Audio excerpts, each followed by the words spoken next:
Hello नमस्कार। Future solution में आपका तहे दिल से स्वागत करते हैं।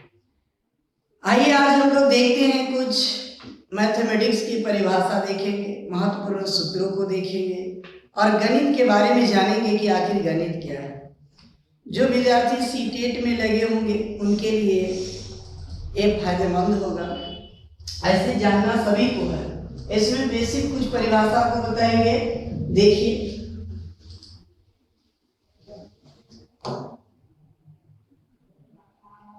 ध्यान देंगे। ये मैथमेटिक्स भाई, ये मेरा नाम है, ये तो पहचान ही रहे होंगे, ये मैं ही हूँ। चलिए नेक्स्ट आगे देखिए। अब जानेंगे कि गणित के बारे में, गणित आखिर है क्या। तो देखिए, पॉइंट बाय पॉइंट आपको ध्यान में रखना होता है। ये कहता है कि गणित शब्द की उत्पत्ति प्राचीन शब्द गणन से हुई। देख लीजिए, यहाँ पर सब बात बताया जा रहा है। गणित शब्द की जो उत्पत्ति है आपका गणन से हुआ है, ठीक है। ये प्राचीन शब्द गणन है, गणन संस्कृत का शब्द है, ठीक है। और इसका अर्थ क्या होता है तो देखिए, यहाँ पर लिखा हुआ है कि गणित का शाब्दिक अर्थ है गिनती करना, यानी गणना करना या गिनती करना। अगर हम गणित के अर्थ की बात करें तो गणित का अर्थ ही होता है गिना होना, माने जो गिना जाए, ठीक है। नेक्स्ट आगे देखेंगे। अब गणित की परिभाषा अगर बताया जाए तो देखिए, गणित का परिभाषा क्या होता है। ये कहता हुआ शास्त्र, शास्त्र का मतलब विज्ञान होता है। ध्यान रखिएगा, शास्त्र मतलब विज्ञान होता है। और विज्ञान का आप जानते होंगे विशेष या क्रमबद्ध रूप से ज्ञान, यानी शास्त्र यानी गणित एक प्रकार का विज्ञान है जिसमें गणनाओं की प्रधानता होती है। देखिए, इसमें प्रधानता है गणनाओं की। जान लीजिए, गणनाओं की प्रधानता है। गणित में गणनाओं की ही प्रधानता होती है, उसी को हम लोग क्या कहते हैं, गणित। नेक्स्ट आगे देखेंगे और देखेंगे गणित किन किन चीजों का विज्ञान है ये जानेंगे। तो ये कहता है कि गणित अंक, देखिए यहाँ पर एक बात आया, अंक, अंक जिसे कहते हैं डिजिट, है ना, डिजिट। अच्छा जानते होंगे, लेटर, है ना, लेटर। और चिन्ह जिसको हम लोग कहते हैं सिंबल या साइन, है ना, आदि का संक्षिप्त संकेतों का वह विज्ञान है जिसकी सहायता से परिमाण, है ना, दिशा तथा स्थान का बोध होता है। गणित में परिमाण, दिशा, स्थान सबको इंडिकेट करता है। और देखिए किसका विज्ञान है तो अंकों का विज्ञान है, अक्षरों का विज्ञान है और चिन्हों का विज्ञान है ना। चलिए और देखेंगे, अगर मैथमेटिक्स शब्द की उत्पत्ति की बात किया जाए कि आखिर ये किन शब्द से बना है तो देखिए लिख दिया गया है कि मैथमेटिक्स शब्द की जो उत्पत्ति है यूनानी शब्द, देख लीजिए, यूनानी शब्द मैथमेटा से हुई है, जिसका अर्थ क्या होता है, वस्तुएं या विषय जिसका अध्ययन किया जाता है। देख लीजिए, विषय जिसका अध्ययन किया जाए उसी को हम मैथमेटिक्स कहते हैं। यहाँ पर हम जान पाए कि मैथमेटिक्स शब्द की उत्पत्ति जो है मैथमेटा शब्द से हुई है। आगे इसका अर्थ क्या होता है तो वस्तुएं या विषय जिसका अध्ययन किया जाता है। नेक्स्ट आगे देखेंगे।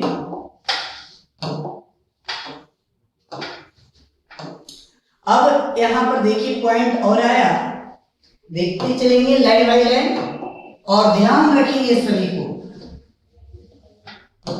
देखिए, ये कहता भारतीय गणित का शुभारंभ जो है ऋग्वेद से होता है। सवाल यहाँ से होगा कि आखिर भारतीय गणित का शुभारंभ किससे हुआ, तो यहाँ पर देख लीजिए ऋग्वेद से ही हुआ है। और कहता है कि गणित में अभ्यस्त व्यक्ति या खोज करने वाला व्यक्ति को हम लोग गणितज्ञ कहते हैं। अंग्रेजी में इसी को मैथमेटिशियन कहा जाता है।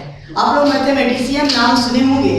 और देखिए गणितज्ञ, जहां पर एक ज्ञान रहेगा ना तो इसका अर्थ ही होता है जानने वाला। ध्यान रखेंगे, जानने वाला होता है, जानने वाला, जानने वाला नहीं, जानने वाला, ठीक है। और उसी को कहा जाता है जो गणित की खोज करता है या उसमें जो अभ्यस्त व्यक्ति हैं या उसके बारे में जो विशेष नॉलेज रखते हैं उसे गणितज्ञ कहा जाता है, अंग्रेजी में उसी को मैथमेटिशियन कहा जाता है। तो जान लीजिए यहाँ का हर मानव गणित के बारे में कुछ ना कुछ जानता है। अगर मैं इसके बारे में कहूँ तो यहाँ का हर व्यक्ति गणितज्ञ है, ठीक है, क्योंकि गणित के बारे में चाहे वो पढ़े लिखे हो चाहे अनपढ़ हो, सभी को गणित के बारे में कुछ न कुछ नॉलेज होता है। हाँ, विशेष नॉलेज नहीं हो सकता है, गणित का वैज्ञानिक नहीं हो सकता है, लेकिन गणित की नॉलेज रखता है। अगर मेरे आधार से कहा जाए यहाँ का हर व्यक्ति एक गणितज्ञ होता है।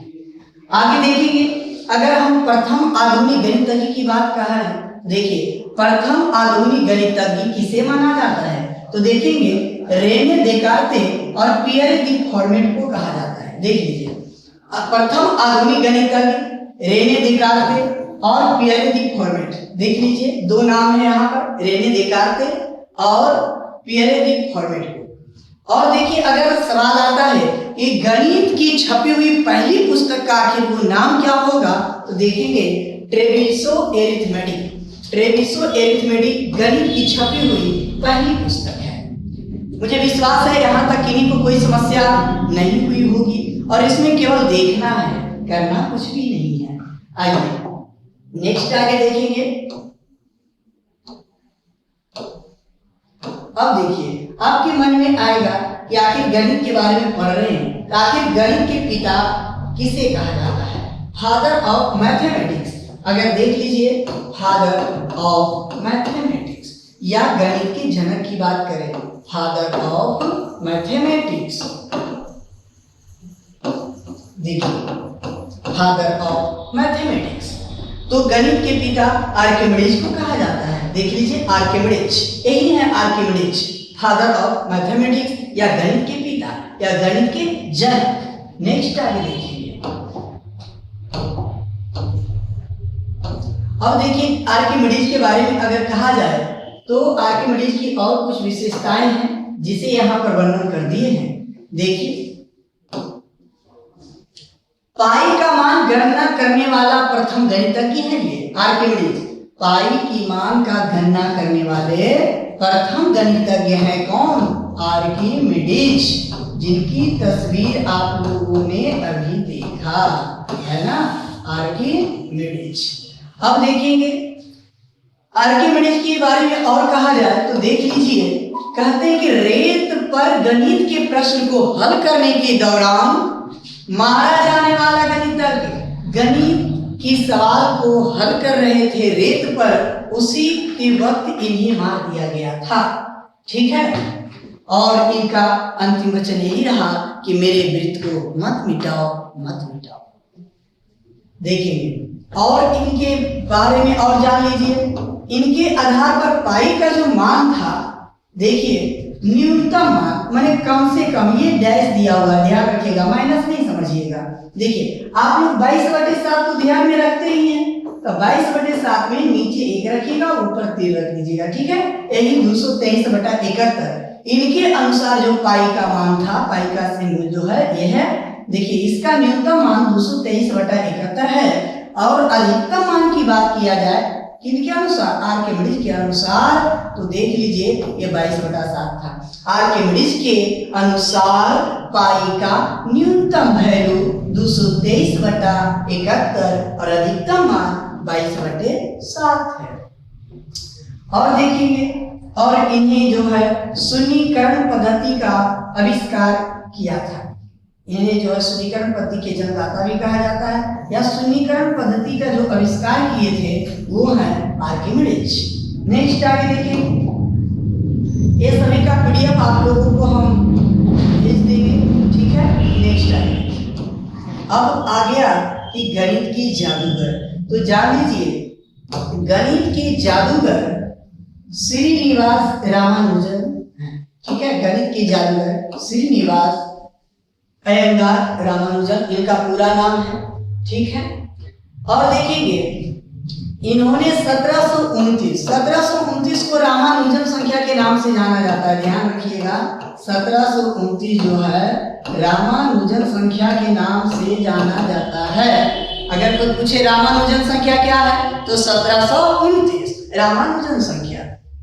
और देखिए बहुत से आप लोग देखे होंगे इधर उधर, कभी गणित पढ़ाने वाले कोई टीचर जो है लिख देते हैं अपने आप के गणित के जादूगर, लेकिन वो गणित के जादूगर नहीं, गणित के जानकार हो सकते हैं। गणित के जादूगर तो वही हैं श्रीनिवास रामानुजन।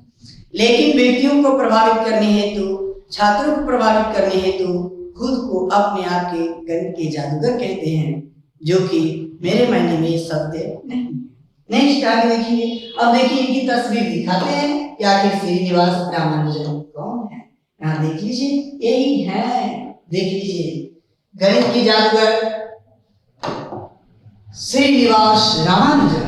इनका डेट ऑफ बर्थ देख लीजिए तो 22 दिसंबर 1887, ठीक है 22 दिसंबर। और इन्हीं के डेट ऑफ बर्थ 22 दिसंबर को राष्ट्रीय गणित दिवस मनाया जाता है। राष्ट्रीय गणित दिवस, अगर आपसे कोई पूछे कि राष्ट्रीय गणित दिवस कब मनाया जाता है तो 22 दिसंबर को मनाया जाता है। 22 दिसंबर राष्ट्रीय गणित दिवस। ये डेट ऑफ बर्थ है किनका? श्रीनिवास रामानुजन का। और देखेंगे 1729 को रामानुजन संख्या, भी इसके पहले बता भी रहे थे कि 1729 को रामानुजन संख्या कहा जाता है। और 1729 एक टैक्सी का नंबर था, इसलिए इसे टैक्सी कैब नंबर के नाम से भी जाना जाता है, ठीक है। इन्हें हार्डी नंबर भी कह सकते हैं इसे, ठीक है, Hardy number, okay, Hardy number भी कहा जाता है, या रामानुजन हार्डी नंबर भी कह सकते हैं इसे। नेक्स्ट है,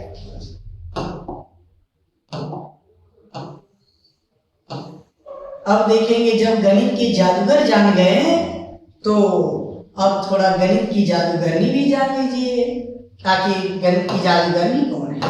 तो देखिए गणित की जादूगरनी शकुंतला देवी को कहा जाता है। देख लीजिए यहाँ पर नाम दिया गया है। और देखेंगे इन्हें मानव कंप्यूटर के नाम से भी जाना जाता है, यही शकुंतला देवी है।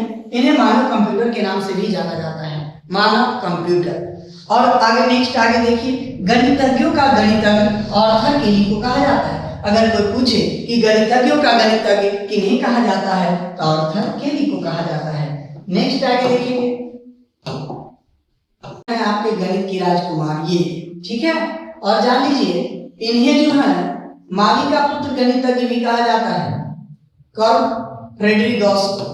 और जानिए इनका कथन है क्या, कार्ल फ्रेडरिक गॉस का ही कथन है। देख लीजिए गणित के बारे में क्या क्या कहे हैं। तो इनका कथन है कि गणित विज्ञान की रानी है, जिसे अंग्रेजी में कहते हैं mathematics is the queen of science. देख लीजिए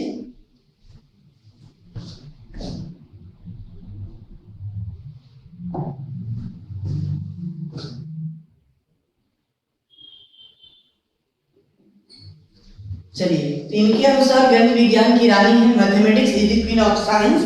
और अंकगणित गणित की रानी है। अंकगणित जो है गणित की रानी है, अंकगणित गणित की रानी। जो कथन था एक गणित विज्ञान की रानी है और अंकगणित गणित की रानी है, ये कथन है गॉस का, ठीक है, याद रखिएगा ये गॉस का कथन, ठीक है। और अंग्रेजी में इसी को लिख दिया गया है। नेक्स्ट आगे देखेंगे, अब देखेंगे गणितज्ञों के निर्माता। तो गणितज्ञों के निर्माता प्लूटो को कहा जाता है, ध्यान रखेंगे यही है प्लूटो, ठीक है। और ये इन्हें गणितज्ञों का निर्माता कहा जाता है, ठीक। नेक्स्ट आगे देखेंगे, ये जो है अपने एकेडमी जहां चलाते थे वहां पर देखिए लिख दिए थे कि ज्यामिति के निराश्रयी व्यक्ति, माने जो व्यक्ति ज्यामिति में विश्वास न रखते हैं या जिन्हें ज्यामिति में रुचि नहीं है वो कृपया मेरे दरवाजे में प्रवेश ना करें। देखिए ये प्लूटो के जो एकेडमी था उनके दरवाजे पर लिख दिए थे कि ज्यामिति के निराश्रयी व्यक्ति कृपया मेरे दरवाजे में प्रवेश ना करें। अब इसी से अंदाजा लगा सकते हैं कि ज्यामिति से इनका कितना रुचि रहा होगा। नेक्स्ट आगे देखेंगे, अब आ जाता है संख्या पद्धति। अब संख्या पद्धति के बारे में जानेंगे, नंबर सिस्टम है ना। नंबर सिस्टम में एक एक परिभाषा को हम लोग देखेंगे। अब समझते हैं एक एक बात को, आपको लिखने की कोई आवश्यकता नहीं है, पीडीएफ इसका हम दे देंगे, केवल अभी समझिए। तो संख्या पद्धति को अंग्रेजी में नंबर सिस्टम कहा जाता है। अब देखेंगे हम लोग नंबर से ही खेलेंगे, ठीक है। तो नंबर सिस्टम, तो नंबर सिस्टम, नंबर संख्या, आखिर संख्या क्या है? तो संख्या के बारे में और आगे बताएंगे। पहले संख्या जिनसे बना है उसके बारे में जानिए। तो संख्या अंकों का एक समूह होता है, ठीक है। यहाँ देखिए पहले डिजिट के बारे में बताया गया, इसका परिभाषा क्या दी है? संख्याओं की न्यूनतम इकाई। अगर मान लिया जाए कि कोई संख्या हमने लिख दिया इतना, है ना, तो इसका न्यूनतम इकाई में देख लीजिए 9 है, 3 है, 4 है ना, ये सब डिजिट है, ठीक है। जिनसे संख्याएं बनती है उसी को अंक कहा जाता है। जिनसे संख्याएं बनती है उसे अंक कहा जाता है। तो देखेंगे संख्या की न्यूनतम इकाई को अंक कहा जाता है। यहाँ पर देखिए लिखा हुआ है। अब देखेंगे आखिर अंक है कितना। तो अंक टोटल 10 हुआ। देखिए 10 चिन्ह है, वो चिन्ह क्या क्या है? तो 0 से लेकर के ई, आपका गलती लिखा हुआ है, ठीक है, ये स्पेलिंग ठीक नहीं है, इसको चिन्हों नहीं बोला जाता है, इससे ऐसे लिखा जाना चाहिए, टाइपिंग मिस्टेक है ना, चिन्ह, है ना, चिन्ह होता है। या तो ये जो है इसको ऐसे भी लिख सकते हैं, जो कि टाइपिंग मिस्टेक हुआ है, ऐसे लिख सकते हैं, है ना। देखिए तो 0, 1, 2, 3, 4, 5, 6, 7, 8, 9, इन 10 चिन्हों को अंक कहा जाता है, जिनसे संख्याएं बनती है। संख्याएं 10 चिन्ह से ही बनता है। तो देखिए अब नेक्स्ट आगे एक पॉइंट देखिए लिखा हुआ है कि अंक एक प्रकार की संख्या है। देख लीजिए डिजिट एक प्रकार का नंबर है, परंतु सभी संख्या को अंक नहीं कहा जा सकता है। जैसे एग्जांपल के तौर पर कहा जाए तो 10 ले लेते हैं, तो 10 में देखिए ये अंक है, ये भी अंक है ना, लेकिन 10 को अंक नहीं कहते हैं। 10 एक नंबर है ना, 10 एक क्या है? नंबर है, और अंक नहीं है लेकिन नंबर है। अगर पूछा जाए, अगर 5 की बात करें तो ये अंक भी है और एक नंबर भी है, यानी कि अंक एक प्रकार का नंबर है, अंक एक प्रकार का नंबर है, लेकिन नंबर अंक नहीं है ना, नहीं हो सकता है। चलिए मुझे विश्वास है आप लोग समझ पा रहे होंगे, है ना। इसी कड़ी को और आगे बढ़ाते हैं। देखिए तो अभी जान पाए अंक के बारे में। अब देखेंगे अंक में आप लोग देखे होंगे कि एक 0 था। अब 0 के बारे में देखिए, 0 से संबंधित पॉइंट, है ना। अब यहाँ पर पॉइंट नहीं, इसको पॉइंट्स लिख देता हूँ, क्योंकि बहुवचन में बहुत से पॉइंट्स इसमें होंगे ना, इसीलिए यहाँ पर लिख देते हैं पॉइंट्स। चलिए तो शून्य का अर्थ खाली होता है, खाली मैंने जहां कुछ भी ना हो। ओके, शून्य का अर्थ क्या होता है? खाली, जहां कुछ भी ना हो उसे शून्य कहा जाता है। अगर कोई कमरे में 500 विद्यार्थी बैठे हों और वहां से सभी उठ के चले जाएं तो हम कहेंगे कि विद्यार्थियों से यहाँ खाली हो गया, यानी रूम पूरा खाली है। तो शून्य का अर्थ खाली होता है। चलिए शून्य को सिफर भी कहा जाता है। देखिए और भी पॉइंट बहुत से हैं यहाँ पर। शून्य को सिफर भी कहा जाता है, ध्यान में रखिएगा, ठीक है। और 0 सबसे छोटी पूर्ण संख्या है। पूर्ण संख्या आप लोग के पता होगा कि गिनती की संख्या 1 से शुरू होती है, 1, 2, 3, 4, और गिनती की संख्या में आगे अगर शून्य को शामिल कर लेते हैं तब वो आपका पूर्ण संख्या कहलाता है। यही है पूर्ण संख्या। हालांकि आगे इसकी परिभाषा भी दिया गया है, आप लोग वीडियो को बढ़िया से देखेंगे, सभी बात इसमें क्लियर मैं कर दूंगा। तो शून्य को सिफर भी कहा जाता है। 0 सबसे छोटी पूर्ण संख्या, इसमें सबसे छोटा देखिए 0 है ना, और 0 से ही पूर्ण संख्या शुरू होता है और 0 से शुरू करके अंत तक जाता है। अब देखेंगे, और 1 से जब बात किया जाए ना तो ये प्राकृतिक संख्या है, काउंटिंग नंबर है, इसे प्राकृतिक संख्या कहते हैं। तो प्राकृतिक संख्या 1 से शुरू होता है और पूर्ण संख्या 0 से शुरू होता है। अब देखेंगे 0 ना तो धनात्मक है ना ही ऋणात्मक। 0 ना धनात्मक है, धनात्मक का मतलब पॉजिटिव नंबर और ऋणात्मक का मतलब निगेटिव नंबर, है ना।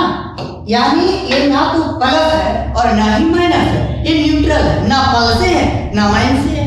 आप लोग देखे होंगे ट्रेन वगैरह में कोई कोई व्यक्ति ऐसे ऐसे करते रहते हैं, वो ना महिला होते हैं ना पुरुष होते हैं, यानी कि इस प्रकार से कह सकते हैं ये उदासीन है, ठीक है, उदासीन नंबर है।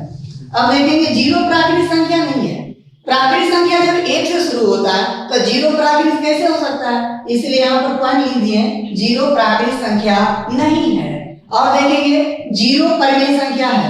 परिमेय संख्या के बारे में बताएंगे आगे भी कि परिमेय संख्या वो होता है जिसे p/q के रूप में लिखा जाए लेकिन q बराबर नहीं 0, यानी नीचे 0 नहीं होना चाहिए। यहाँ पर कुछ नहीं तो नीचे 1 लिख सकते हैं ना, इसलिए परिमेय संख्या है, इसे p/q के फॉर्म में लिखा जाता है।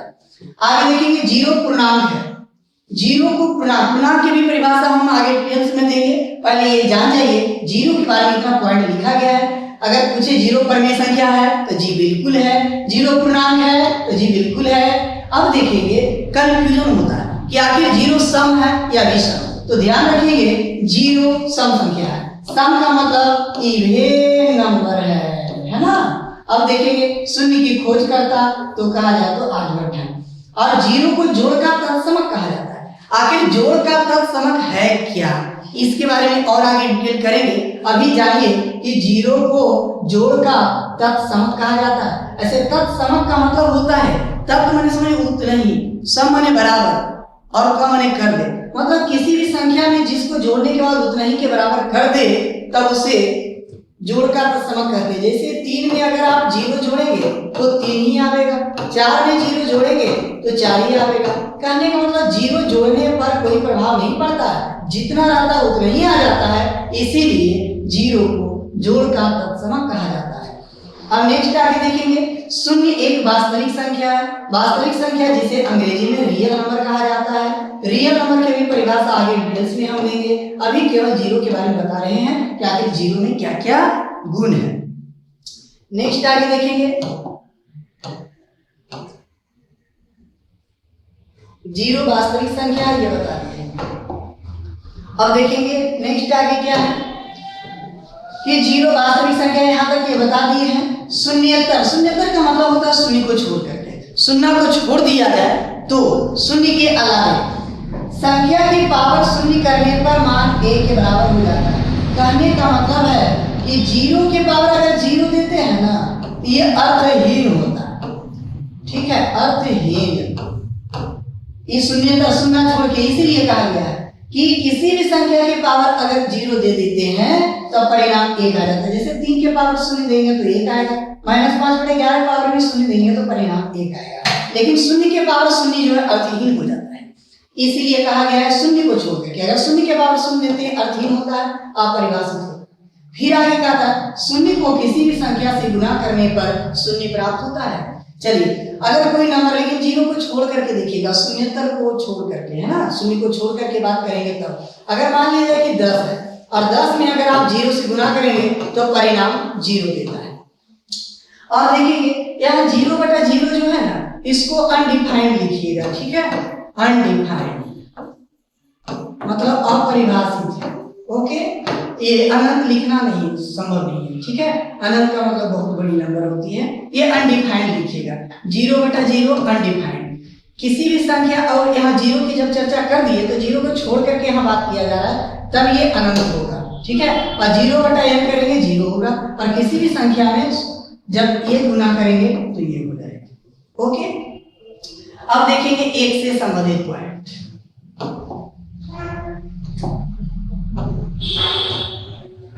और 1 से संबंधित यहाँ पे पॉइंट लिखा, पॉइंट से होगा, है ना, बहुवचन में, क्योंकि बहुत से पॉइंट यहाँ पर है।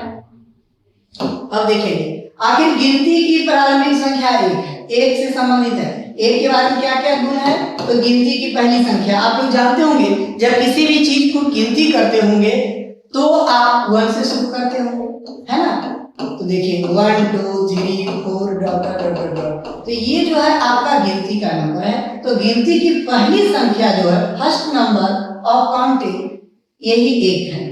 एक अंक की सबसे छोटी प्राकृतिक संख्या। अगर 1 डिजिट की बात किया जाए तो देखिए सबसे छोटी संख्या 1 है। अगर 1 अंक की सबसे बड़ी संख्या, अगर यहाँ पर से एक और पॉइंट बढ़ाना चाहेंगे, 1 अंक की सबसे छोटी नहीं बड़ी, तो सबसे बड़ी संख्या की अगर बात किया जाएगा तो 9 हो जाएगा। 1 अंक की सबसे बड़ा 9, 1 अंक की सबसे छोटा प्राकृतिक संख्या तो 1 है ना, 1 अंक की सबसे बड़ी प्राकृतिक संख्या 9।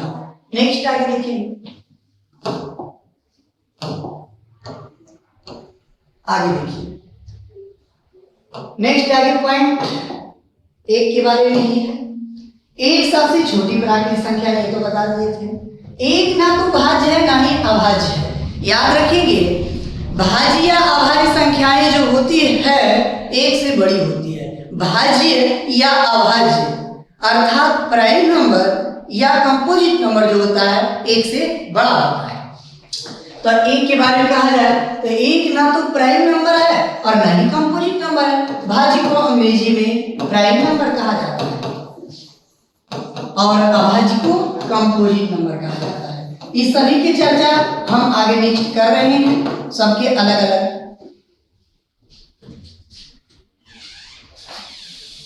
टाइम बच रहा है, कितना देर बच रहा है?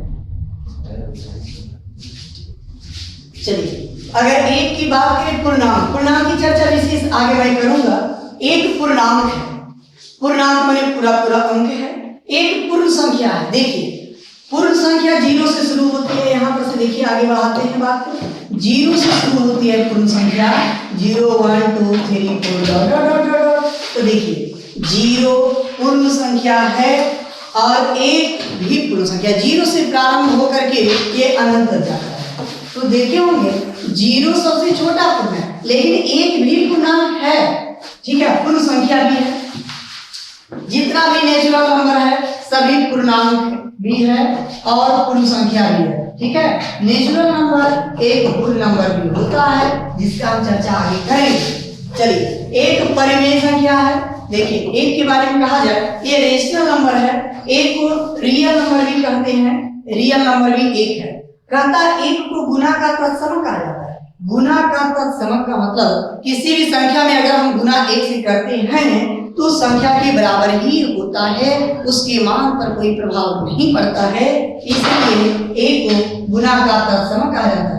किसी भी संख्या में एक से गुना करके देखेंगे, अगर 5 में 1 से गुना करेंगे तो 5 ही आएगा, अर्थात इसके मान पर प्रभाव नहीं पड़ता। इसलिए एक को गुना का तत्सम कहता है। एक से किसी भी संख्या गुना कर दे या भाग कर दे प्रभाव नहीं पड़ता। सही बात है, एक से आप भाग देंगे या गुना करेंगे उसके मान पर प्रभाव नहीं पड़ता है। आगे देखिए कि कहता है किसी भी संख्या की पावर 1 देने पर उसके मान पर प्रभाव नहीं पड़ता है। ये भी बात सकते हैं, देख लीजिए, 1 देने पर, पावर 1 देने पर अपरिवर्तित होता है। अपरिवर्तित मतलब चेंजिंग नहीं आता है। अगर आप 10 के पावर भी 1 देंगे तो 10 ही आएगा। अगर 5/11 है, इसके पावर भी अगर आप 1 देंगे तो 5/11 ही होगा। फिर कहता है 1 का वर्गमूल निकालेंगे, तो आप लोग जानते होंगे 1 का वर्गमूल 1 होता है। अगर वर्ग करें, 1 का स्क्वायर करें तो 1 ही होता है। अगर 1 का घन की बात करें, 1 का क्यूब, तो भी 1 आता है। अगर घनमूल की बात करें तो 1 का घनमूल भी 1 ही होता है। यानी वर्गमूल, वर्ग, घन, घनमूल सब 1 ही होता है। चलिए अब नेक्स्ट आगे बताते हैं 2 से संबंधित पॉइंट कि 2 में क्या क्या क्वालिटी है। तो देखेंगे 2 से संबंधित, तो 2 के बारे में कहता सबसे छोटी अभाज्य संख्या है। अभाज्य संख्या की चर्चा हम आगे करेंगे, लेकिन अभी फिलहाल इतना ही जानिए कि 2 सबसे छोटी अभाज्य संख्या है। अभाज्य संख्या प्राइम नंबर, इसी को ऋण संख्या भी कहा जाता है। ऋण संख्या है ना। अब देखेंगे 2 जो है, देखिए अभाज्य संख्या 2 है, उसके बाद 3 है, उसके बाद 5 है, उसके बाद 7 है, उसके बाद 11 है, उसके बाद 13। इसका परिभाषा आगे बताएंगे। अब देख लीजिए अभाज्य संख्या जितना भी होता है ना, 2 को छोड़ करके बाकी सभी विषम होता है। यानी कि एक लौता सम अभाज्य। 2 एक ऐसा अभाज्य संख्या है, 2 एक ऐसा प्राइम नंबर है जो कि एक लौता है, जो कि सम है। इसलिए यहाँ लिख दिया गया है 2 के बारे में कि एक लौता सम अभाज्य संख्या है और सबसे छोटी धनात्मक सम संख्या है। ठीक है, ऐसे 0 भी सम संख्या है, लेकिन ये ना तो प्लस है और ना ही माइनस है। लेकिन बात यहाँ धनात्मक के किया जा रहा है ना, पॉजिटिव नंबर का। तो सबसे छोटी धनात्मक सम संख्या 2 है। और देखेंगे 2 प्राकृतिक संख्या भी है, पूर्ण संख्या भी है, पूर्णांक भी है, परिमेय भी है, वास्तविक संख्या भी है और सबसे छोटी धनात्मक सम संख्या। चलिए ये दोनों पॉइंट सेम ही लिखा हुआ है। ठीक है, डबल टाइप हो गया है। नेक्स्ट टाइप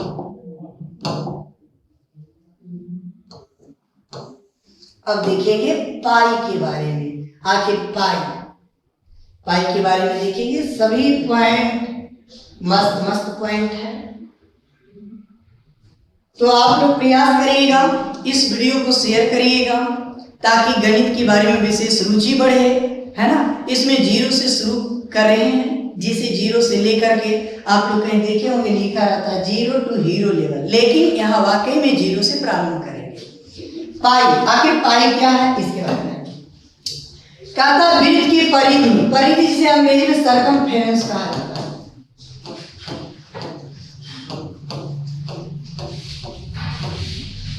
और व्यास जिसे अंग्रेजी में डायमीटर कहा जाता है। आखिर पाई क्या है ये जानेंगे। तो ये कहता है वृत्त की परिधि और उसके व्यास के अनुपात अर्थात रेशियो, है ना। तो सरकमफेरेंस और डायमीटर किसी भी वृत्त के अगर कोई सर्किल लिया जाए तो इसका जो सरकमफेरेंस अर्थात घेरा है और उसकी जो व्यास है इसी के रेशियो को, यानी डायमीटर अगर हम d कहें और उसके सरकमफेरेंस को ऊपर c करें तो c/d जो है ना इसी को पाई से इंडिकेट किया जाता है। यानी वृत्त की परिधि और व्यास के अनुपात को पाई से सूचित करते हैं। और पाई का मान 22/7 होता है। देख लीजिए किसने दिया था, तो आर्यभट्ट द्वितीय 499 ईसा में बताए थे, है ना।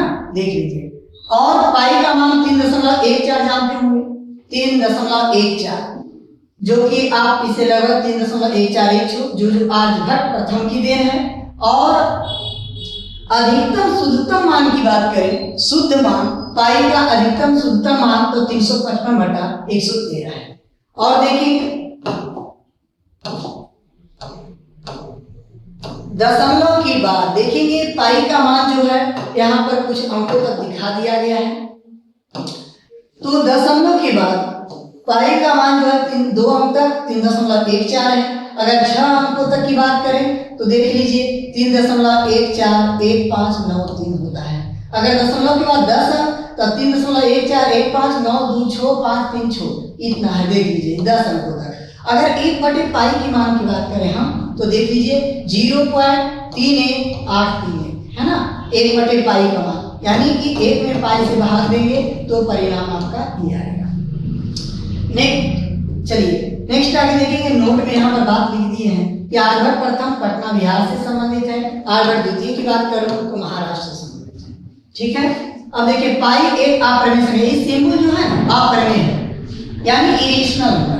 और पाई का मान 22/7 जो कि एक प्रमेय है, आगे भी चर्चा होगा इसके बारे में। पाई अप्रमेय है। चिन्ह ये जो चिन्ह देख रहे हैं ना, पाई जो सिंबल है ये जो है आपका अप्रमेय है, लेकिन इसका वैल्यू अगर 22/7 दिया जाए तो ये प्रमेय है क्योंकि p/q के फॉर्मूले से लिखा गया। अब आगे देखिए पाई के संकेत का प्रयोग सर्वप्रथम विलियम जोन्स ने 1706 ईस्वी में किया था। देख लीजिए, अगर कहे कि पाई के संकेत का प्रयोग सर्वप्रथम किसने किया था तो विलियम जोन्स ने किया था। नेक्स्ट आगे देखेंगे, फिर कहते हैं कि पाई की मान की गणना करने वाला प्रथम गणितज्ञ आर्किमिडीज थे, जो कि गणित के जनक कहलाते हैं। तो पाई के मान की गणना करने वाले प्रथम गणितज्ञ कौन थे तो आर्किमिडीज थे। नेक्स्ट आगे और देखेंगे, पाई से संबंधित आज पॉइंट समाप्त कर दे रहा हूं। देखिए पाई का सबसे नजदीकी मान निकालने वाला प्रथम गणितज्ञ कौन थे तो आर्यभट्ट थे।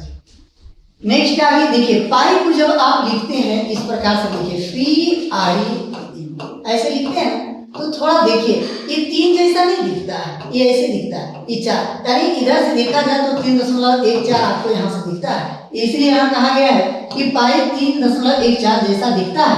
पास उल्टा दिखने पर देखिए P को लिखेंगे तो 4 जैसा दिख रहा है ना, ऐसे लिखेंगे तो इस प्रकार से लिखेगा 4 और 1 3 तो देखिए इस प्रकार से दिखेगा। अब उधर से देखेंगे ऐनक में देखेंगे तो 3.14 दिखाई पड़ेगा। फिर आगे नेक्स्ट कहता है पाई का सटीक मान पहली बार किस कंप्यूटर से निकाला गया था तो इन्हीं कंप्यूटर से निकाला गया था। फिर देखेंगे पाई के बारे में और कि पाई दिवस, देखिए अगर पाई दिवस याद करने की बात रहा तो 3.414 में ही आपका पाई दिवस है। देखिए कैसे, एक वर्ष में 12 महीने होते हैं, लेकिन यहाँ पर देखेंगे 14 है, तो ये तो महीना हो नहीं सकता है, तो ये आपका डेट बन जाता है, डेट माने तारीख, और ये महीना बनेगा। यानी 14 मार्च स्वीकार कब किया गया? 2009 को, यानी कि 14 मार्च को पाई दिवस मनाया जाता है, ध्यान रखिए। और पाई आनुमानिकता दिवस की बात करें तो 22/7 पाई का मान होता है, तो 22वां महीना तो होगा नहीं, तो ये बनेगा महीना यानी मंथ, और 22 बनेगा डेट, यानी कि 22 जुलाई को पाई आनुमानिकता दिवस मनाया जाता है। नेक्स्ट आगे देखेंगे, पाई दिवस पर पैदा हुए गणितज्ञ यूक्लिड है, जो गणित की ज्यामिति के जनक और इन्हीं का पुस्तक है द एलिमेंट। नेक्स्ट आगे देखेंगे, चलिए पाई से संबंधित सभी पॉइंट समाप्त होता है।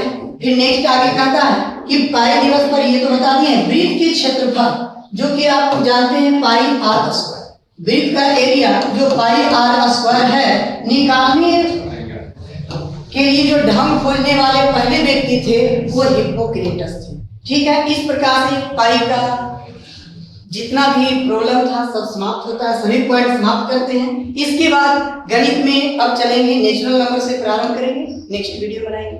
ठीक है, फिर मिलते हैं, थैंक यू।